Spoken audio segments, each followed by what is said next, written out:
अंतरिक्ष का वो राक्षस, भाग 3, अंतिम भविष्यवाणी। 1। शांति का झूठा भ्रम। कालग्रह के लौट जाने के बाद पृथ्वी पर शांति तो आई, लेकिन डर कभी गया नहीं। आसमान साफ था, शहर फिर से बस रहे थे, पर हर इंसान के दिल में एक सवाल था, अगली बार कब? डॉक्टर मीरा कपूर अब बूढ़ी हो चुकी थीं। उनके बाल सफेद, आंखें थकी हुईं, लेकिन दिमाग अब भी उतना ही तेज। उन्होंने वही लाल तारा देखा जिसमें आरव विलीन हुआ था।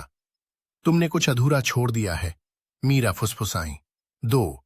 भविष्यवाणी का संकेत। एक रात पृथ्वी के सभी रेडियो टेलीस्कोप्स एक साथ सक्रिय हो गए। अनंत अब ग्लोबल एआई नेटवर्क बन चुका था। बोला, अज्ञात सिग्नल प्राप्त हो रहा है, स्रोत समय नहीं है। सब चौंक गए। समय? मीरा बुदबुदाईं। स्क्रीन पर प्रतीक उभरे, वही चिन्ह जो कालग्रह के शरीर पर थे। और फिर आरव की आवाज। 3। आरव का संदेश।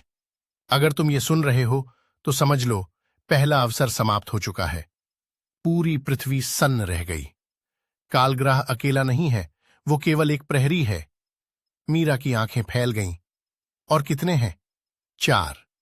सृष्टि के रक्षक आरव ने सच बताया। ब्रह्मांड को 3 स्तरों में बांटा गया है, सर्जक प्रहरी, विनाशक। कालग्रह प्रहरी था, लेकिन अब जाग रहा था तीसरा स्तर, विनाशक।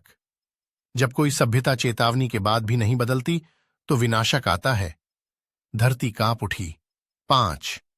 अंतिम समय रेखा। आरव की आवाज भारी हो गई। तुम्हारे पास केवल 7 दिन हैं। 7 दिन में क्या? मीरा चीखी। ये तय करने के लिए कि तुम एक जाति रहोगे या केवल स्मृति। 6। मानवता का सच। दुनिया भर में हड़कंप मच गया। नेता फिर से गुप्त मीटिंग्स करने लगे, हथियार फिर से सक्रिय होने लगे। मीरा रो पड़ी। हम फिर वही कर रहे हैं। तभी अनंत बोला, मानव व्यवहार विश्लेषण पूर्ण। 78% संभावना मानवता असफल होगी। 7। अंतिम विकल्प।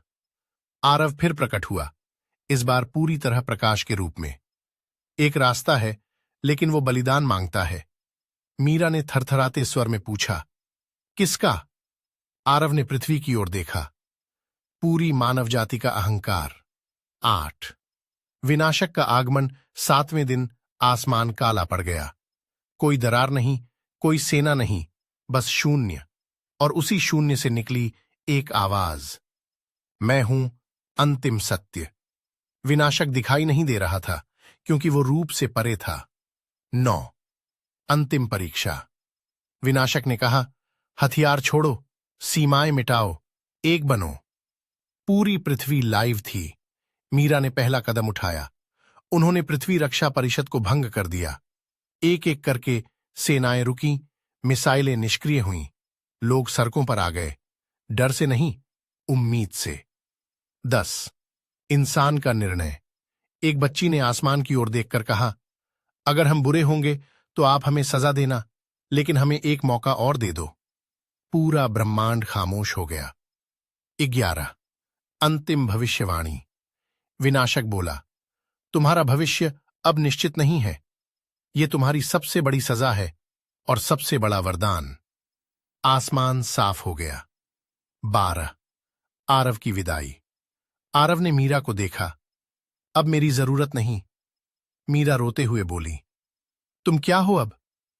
आरव मुस्कुराया, मैं चेतावनी हूं, मैं विवेक हूं, मैं हर उस इंसान में हूं जो सही चुनता है।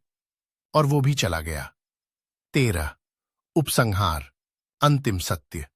आज सैकड़ों साल बाद इंसान अब भी गलतियां करता है, लेकिन अब एक फर्क है। आसमान को देखकर उसे डर नहीं लगता, उसे याद आता है, क्योंकि वो जानता है अंतरिक्ष का वो राक्षस कभी बाहर नहीं था, वो हमारे अंदर था। और जब तक इंसान अपने भीतर के राक्षस को पहचानता रहेगा, ब्रह्मांड उसे जीने देगा।